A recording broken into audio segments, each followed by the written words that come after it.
Labdien! Gribētu jūs aicināt ieskatīties pulksteņos. Salīdzinām laiku, un pareizs laiks ir laiks vīriem. Nu tas ir sācies. Šodien raidījumā stāsts par divām viesītēm – kuģi un pilsētu. Tad turpināsim ar tradīciju, kas Nacionālajā aizsardzības akadēmijā ir par godu brīvības cīņās kritušajiem kadetiem. Tas ir melnās kafijas vakars. Un nedaudz par sportu, par TRX. Te svarīgi, ka sižetu veidojam kopā ar virsnieci Ingu Dauškāni. Viņa pārstāvēs Latviju Soču olimpiskajās spēlēs.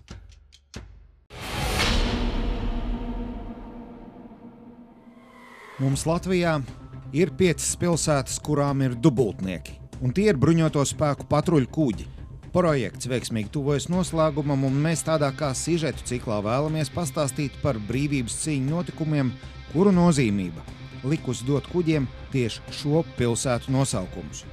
Iesākt mēs gribam ar viesīti, lai saprastu, kas šeit notika un kādēļ vieta ir tik svarīga. Šajā ekspedīcijā mēs esam devušies ar 3 vēsturniekiem Juru Ciganovu, Bāru Beikmani un Andreju Turļuku. Andrejs ir gan rīdzinieks, gan īsts viesītes iedzīvotājs, vēsturnieks un tādēļ arī rūpīgi pētījis notikumus dzimtajā vietā. Sarunas par kauju pie viesītes mēs sākām simboliski, noliekot ziedus pie brīvības cīnītāju pieminekļa.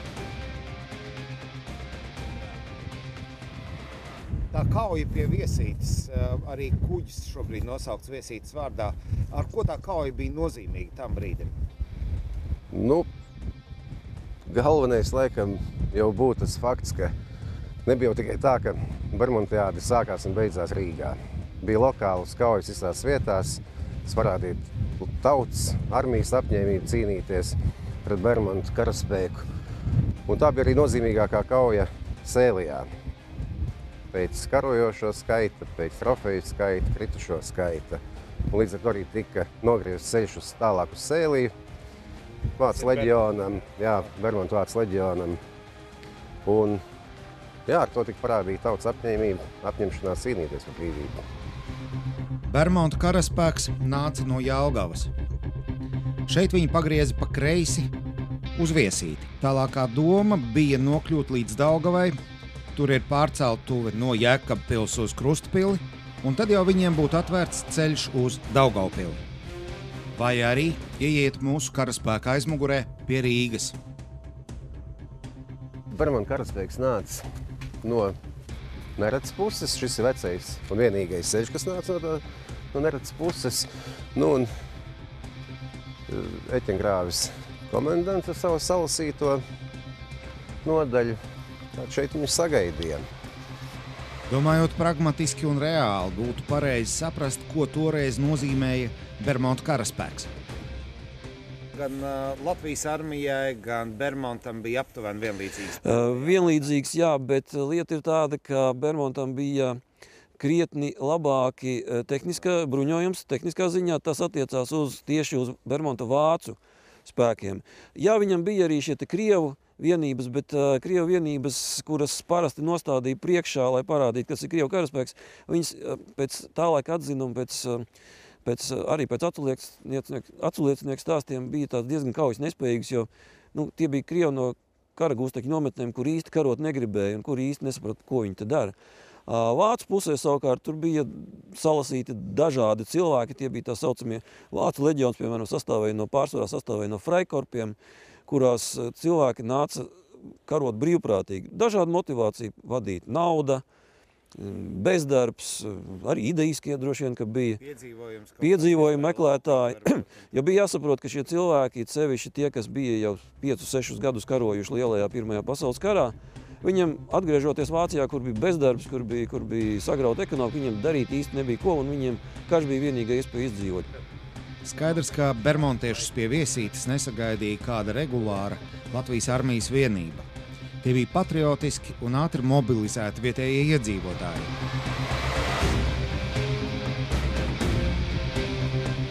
Tajā laikā viesīti sauc Eķengrāvi komendants, sāka pulcēt kaujas spējīgus cilvēks vienības iespējamā uzbrukuma atvairīšanai.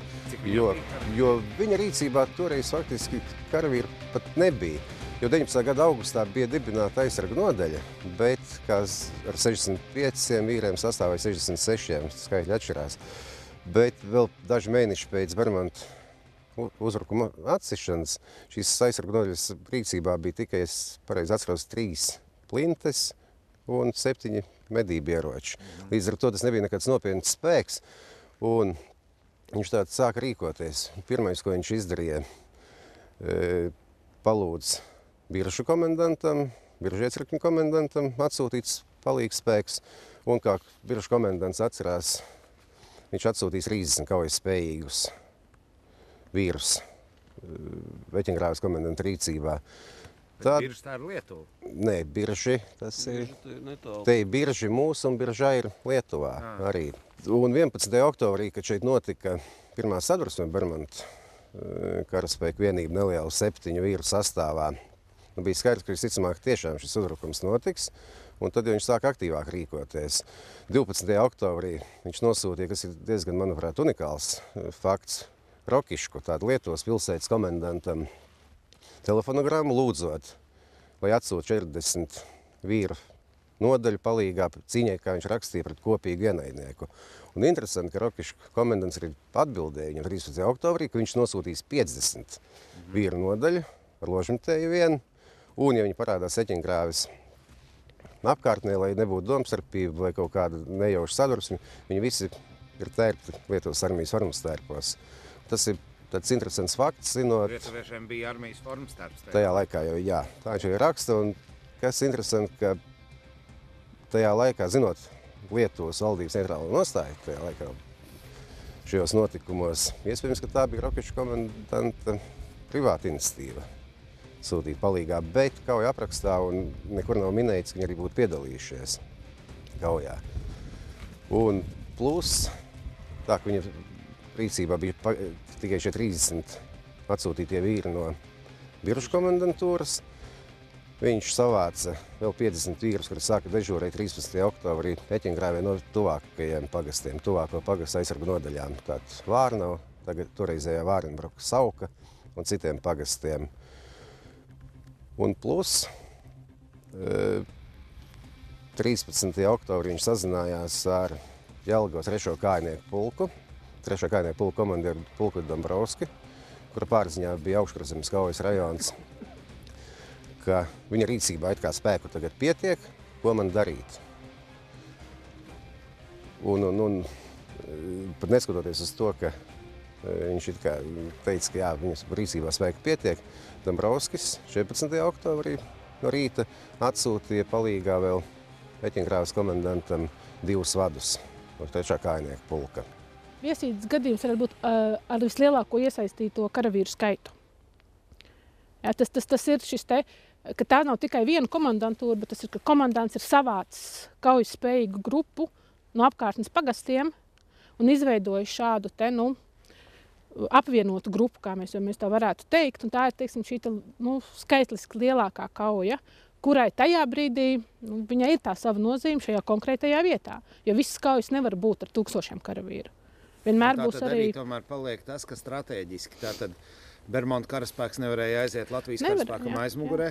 Jo jūs iedomājaties situāciju, kad Rīgā tajā brīdī, tas ir 14. oktobris, Rīgā tajā brīdī tiek plānots 15. oktobra uzbrukums.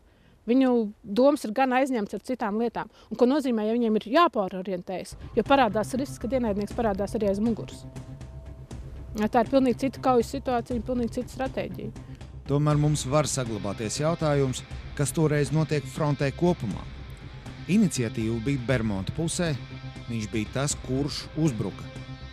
Vasaras laikā, jūlijas, augusts, tas ir laiks, kad šeit esošās vācu daļas viena pēc otras, pēc Rīdiger von der Goltz pavēles, pāriet Krievu dienestā, pārtopot no vācu spēkiem par formāli Krievu spēkiem.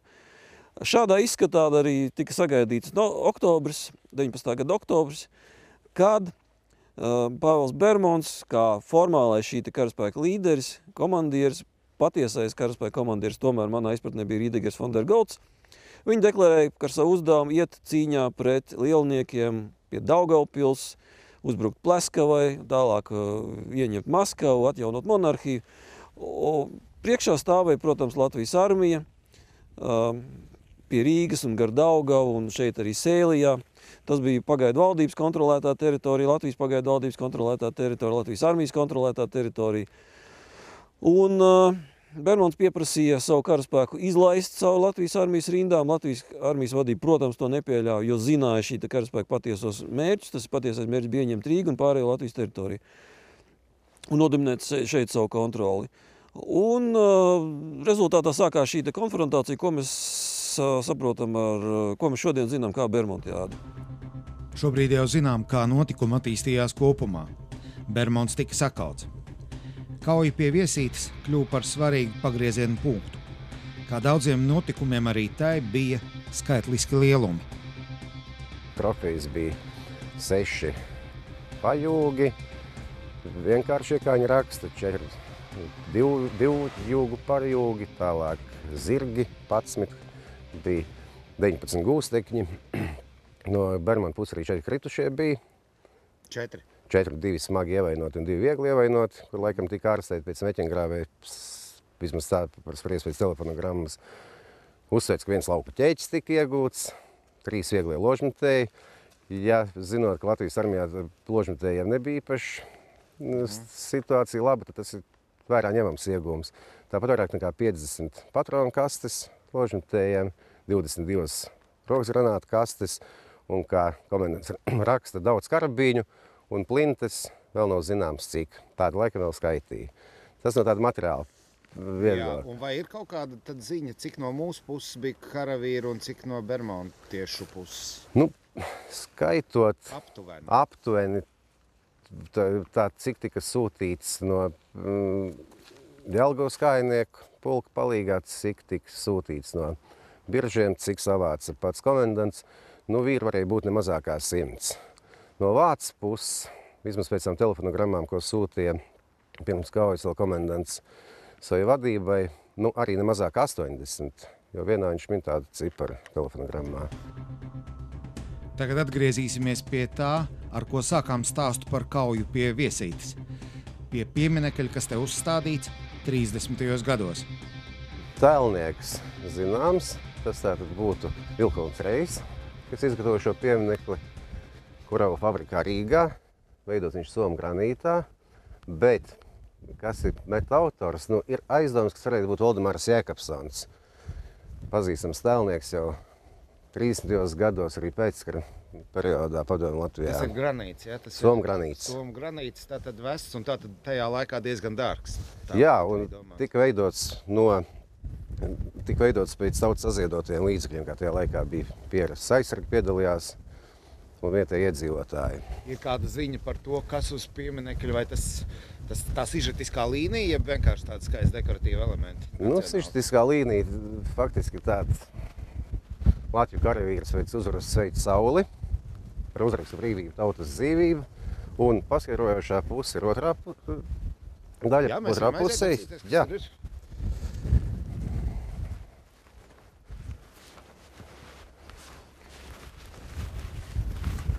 Salasāms jau diezgan grūti, bet tātad šeit 1919. gada 14. oktobrī Latviju partizāni guva uzvaru.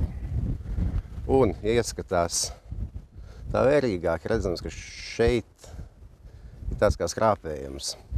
Un tas saistīts ar to, kad Otrā pasaules kara laikā ienāca vāciešu Viesītei, slepeni tika izskalti 2 vārdi pār vāciešiem, lai šo pieminekli saglabātu arī Vācu okupācijas laikā.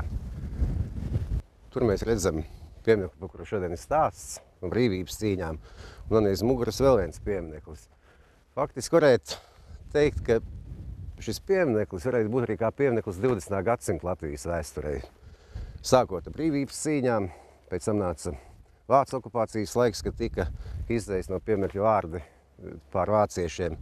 Tad nāca otras okupācijas, padomu okupācijas laiks, kad tika uzstādīts šis piemineklis kritušajiem sarkanās armijas kareiviem. Bet viņš tika uzstādīts pēc kara priekšā šim brīvības cīņu piemineklim, tika aizstādīts ar eglītēm, un tikai 89. gadā, sākoties atmodē, tika pārvietots sāņus, lai atsektu galveno pieminekli.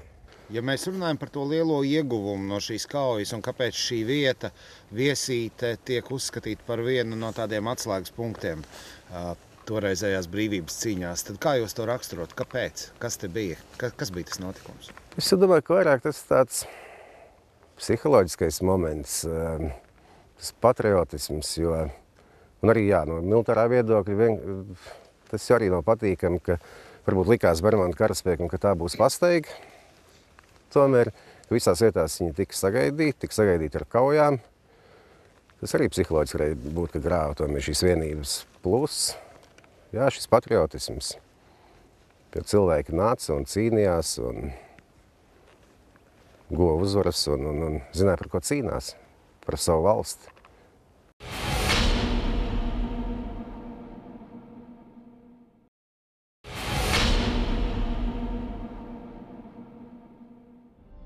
Nākamais stāsts būs par tradīcijām un vēsturi, kas saistīta ar laiku, kad 1919. gadā ar ieročiem tika izcīnīta Latvijas neatkarība.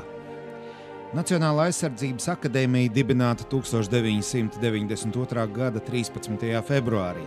No savas priekšteces pirmās Latvijas brīvvalsts laika dibinātās Latvijas kara skolas akadēmija ir mantojusi vairākas tradīcijas.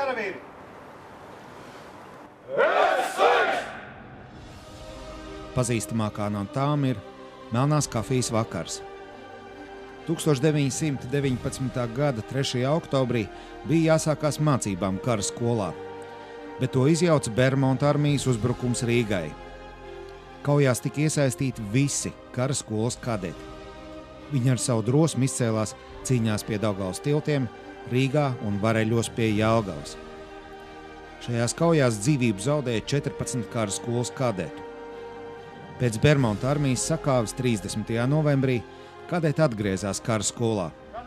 Izsalkušajiem un nosalušajiem kadetiem vakariņās varēja pasniegt tikai rupmaizi, miežu kafiju un marmelādi. Šīs vakariņas nosauc par Melnās kafijas vakaru. Tas ik gadu notika kara skolā.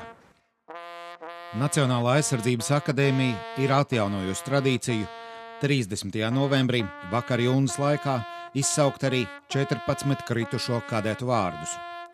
Dēliņš, Beļinka, Boms, Dzelskalējs, Erdmanis, Irbe, Koliņš, Lācis, Palms, Pelše, Palms, Rutkis, Skalde, Skrudulis. Un katra kritušā piemiņai aizdedz svecīti.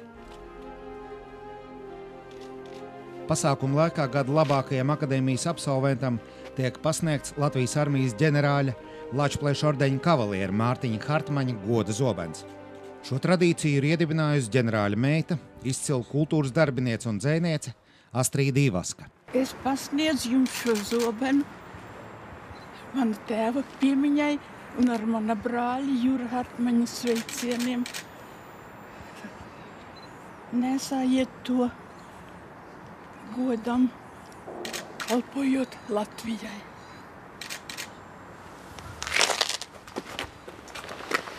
Es saņemu šo zobenu un apsolu nest to savam godam, Latvijas slavai, Tautzemei un brīvībai.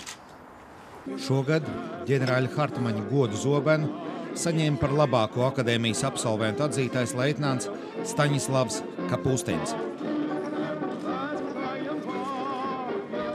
Tad visi klātesošie apsēžas pie kafijas galda, ēd rupmaizi ar marmelādi, kā tajā 30. novembra vakarā, kad pēc kaujām kadeti atgriezās kā uzvarētāji.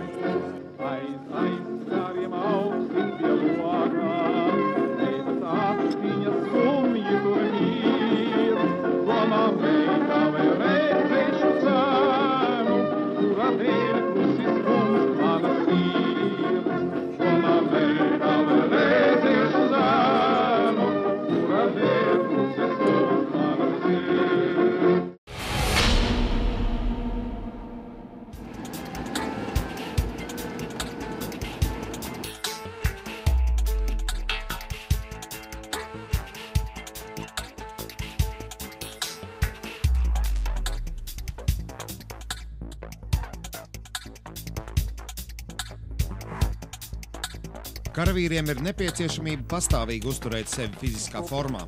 To nosaka dienesta uzdevumi, tā ir aksioma, kur nav jāpierāda un kas nav īpaši jāapspriež.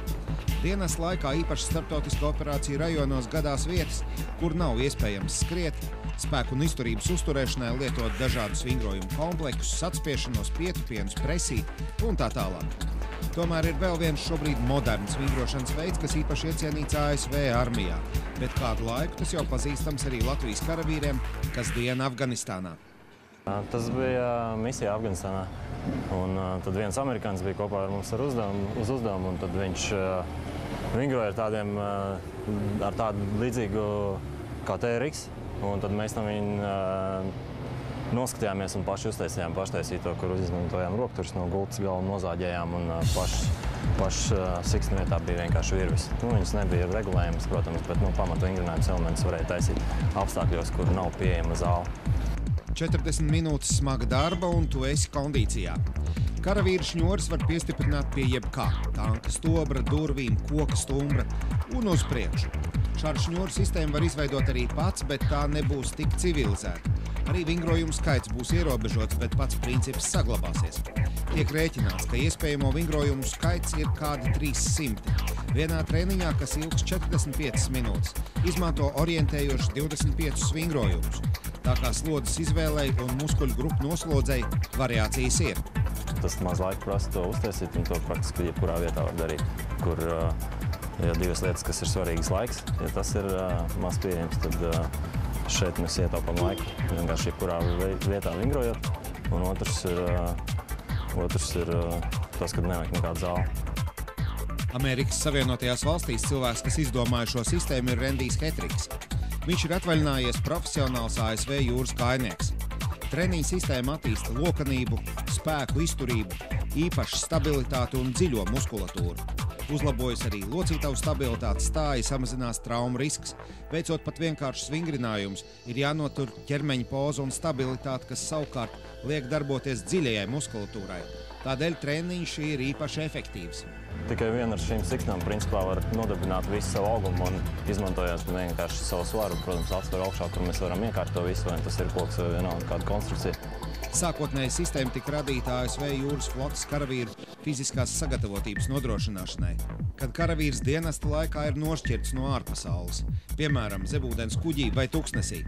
Ir izstrādāta 12 nedēļu programma, tātad 3 mēneši, kas palīdz palielināt ķermeņa funkcionalitāti. Es saprotu, ka te ir tomēr pastāvīga slodze un zināmā mērā gan statiska, gan dinamiska slodze. Tieši tā, un arī līdzsvars, kas ir svarīgi arī, kad visu laiku sanāk balansēt un līdzsvaru, un visu laiku ir siksnām jābūt ir nostieptām. Un jābūt līdzsvarā un turēt, tas tā nav vienkārši, ka tu spied konstantu svaru, bet šeit tev arī ir jābalansē to pašam ar savu augumu. Ko muskuļi saka par to? Muskuļi, es domāju, priecājas tikai. Bet tā pēc pirmajām nodarbībām? Pēc pirmajām, protams, ir savādāks izjūtas nekā pēc parastas zāles. Latvijā šī TRX šņoru sistēma ir populāra arī fitnes klubos. Iekārti iespējams izmantot arī mājās. To var piestiprināt pat pie durvīm. Šņoris ir viegls, karavīri saka, ka tas jau ir tas trumpis, ka izbraucot ārpus bāzes var tās paņemt līdzi. Vietu neaizņem, lieto jebkur. Atradām arī certificētu treneri. Nodarbības viņš vadīja jau vairāk kā gadu, arī pats vingro izmantojot TRX. Profesionāļu viedoklim ir, kā saka, pievienotā vērtība. Un cilvēks, kurš ir liekas, ka viņš ir spēcīgs un viņš visu laiku vingros un var kalnus gāzt, arī nākošā dienā pēc treniņa viņš jūt visu muskuļus, jūt visas lietas, kas viņam ir strādājis. Viņš jūt to visu. Man viņš pašam patīk tā iemesla pēc, ka man liekas, ka viss vienkāršais ir ģeniāls. Ja cilvēks ir iesācējis, un tieši tāpatās ir cilvēks, kurš ir jau lietpratējis, un lietās sāk ar klasisko ar bāzi, ar pamatu vingrinājumiem. Tie varētu būt pat vienkāršākie skot iesēdieni, vai, piemēram, atspiešanās. Klasiska atspiešanās, ko mēs pildam uz grīdas, vai vienalga kājas paceļot augšā, pildot to ar TRX suspension treniņu, tas pavisam savādāk, jo mēs karājamies gaisā. Tas, kurš nekad to nav darījis, viņš saprot, ka tas ir tāpat kā cirkuli turēties pie trapeces un lidot apkārt cirka zālē, vai tāpatās kā olimpiskos riņķos turēties un pievilkties. Tur vajadzīgs spēks, tur vajadzīga ir koordinācija, lai tās rokas neaizmuk prom vienotru. Katrs cilvēks pats izvēlās savu sarežģītības līmeni. Respektīvi, ja esmu iesācējis, es sākšu nedaudz augstāk, visu to pašu. Es sākšu augstāk to vingrinājumu, es būšu šeit, attiecīgi, jo es būšu spēcīgāks, es kāpšu zemāk un spildīšu attiecīgi zemāk to pašu vingrinājumu. Tieši tāpatās mēs varam variēt, mēs varam atbalsta punktu mainīt, mēs varam mainīt dažādos veidos. Tādā veidā. Latvijas armijā virsleitnante Inga Dauškāne, Ādažu bāzes drošības virsniece, ir ieguvusi instruktoru kvalifikāciju. Viņa bija tā, kas mums ierādīja šo vingrošanas sistēmu. Ja gribat pa vienkāršotu, tad šņuris varat izgatavot arī pats, kaut vai no mašīnas šlepējamās vierves. Uztaisiet arī 2 garumus, 3 un 2 metrus. Varat savādāk. Ja gribat paglītot, tad pērciet gatavu preci. Galvenais nezaudējiet fizisko formu un nezaudējiet galvu, kad sāksiet vingrot.